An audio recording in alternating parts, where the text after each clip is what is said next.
I'm pretty surprised to say this, but visually I think this can work. I do like the art direction. Omashu, for example, translated pretty well into live action. Artistically, this series so far reminds me a bit of Final Fantasy, specifically Final Fantasy 15, where the realistic and fantastical elements sorta manage to strike a balance. Hell, even some of the better ideas from the crappy 2010 adaptation ended up making it into this series by combining the simple arrow design from the original show with the ornate air designs from that awful adaptation.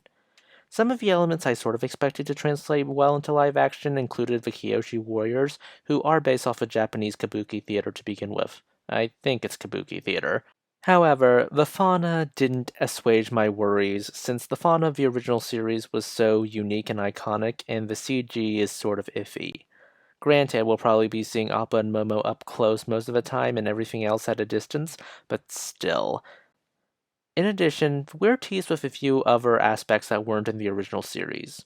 We'll actually see the Air Nomad genocide on screen because this is Netflix and not Nickelodeon, and we're getting an extended flashback between Zuko and Ozai because, let's face it, pun intended, Zuko isn't the type of person to prostrate before a Zhao like this, so it's probably Ozai.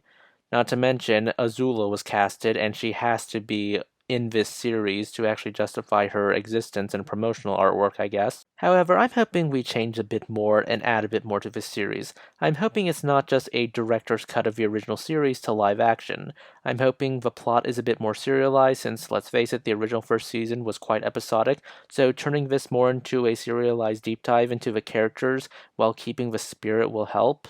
But those are just my thoughts. Let me know what you think in the comments. Please consider liking, subscribing, and tipping the channel on Ko-fi.